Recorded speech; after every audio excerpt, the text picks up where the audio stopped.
বেঁচে যাওয়া বাসি ভাত দিয়ে এই যে দেখেন কত সুন্দর ফ্রাইড রাইস হয়ে গিয়েছে। তাহলে চলুন রেসিপিটা দেখিয়ে নিই দেরি না করে।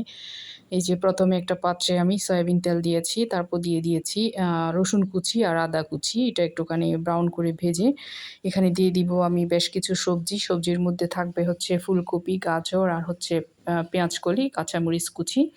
একসাথে আমি কুচি করে ধুয়ে নিয়েছি। এটা ব্রাউন হওয়ার পরে আমি প্রথমে সবজিগুলো দিয়ে দিচ্ছি। আর সবজিগুলো কয়েক মিনিট আমি খুব ভালো করে ভেজে নিব। আর এটা করতে হবে একদম হাই হিটে।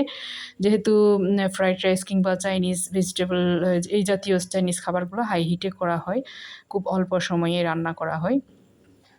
এখন আমি দিয়ে দিচ্ছি পরিমাণ মতো লবণ। এটা সবজির পরিমাণ মতো আমি লবণটা দিয়ে দিয়েছি।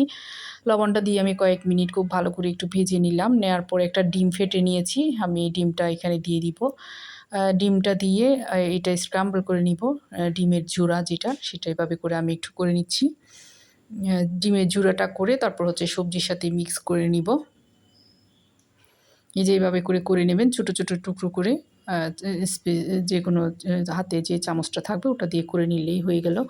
এখন খুব ভালো করে মিক্স করে নিচ্ছি। আসলে শীতের সিজনে সব রকমের সবজি বাসায় থাকে, চাইলে আপনারা এভাবে করে নিতে পারেন। এটা আগের দিনের ভাত ছিল, ফ্রিজে রেখে দিয়েছি। একদম ফ্রিজে রাখলে ঝরঝরা হয়ে যায়। ফ্রিজে রেখে তারপরে এই ভাত দিয়ে করবেন। সয়া সস দিয়েছি 1 টেবিল চামচ, চিনি দিয়েছি হাফ চা চামচ। এখন দিয়ে দিচ্ছি গোলমরিচের গুঁড়া হাফ চা চামচের মতো। যেহেতু কাঁচামরিচ কুচি দিয়েছি, লেবুর রস দিয়ে দিচ্ছি 1 ফালি লেবুর রস। এরপরে দিয়ে দিব আমি এখানে ঘি। ঘিটাও দিবেন। ঘি দিলে কিন্তু ফ্রাইড রাইসের স্বাদটা অনেক বেশি ভালো আসে। তাছাড়া ঘি কিন্তু শরীরের জন্য অনেক উপকারী। যাই হোক, খুব ভালো করে মিক্স করে নিচ্ছি সবগুলা। মিক্স করে নিয়ে কয়েক মিনিট একটু হাই হিটে এভাবে করে নেড়েচেড়ে মিক্স করে নিলেই কিন্তু আপনার ফ্রাইড রাইস হয়ে যাবে। আর রেসিপি ভালো লাগলে প্লিজ একটা লাইক কমেন্ট করবেন, সাবস্ক্রাইব করে আমার চ্যানেলের পাশে থাকবেন।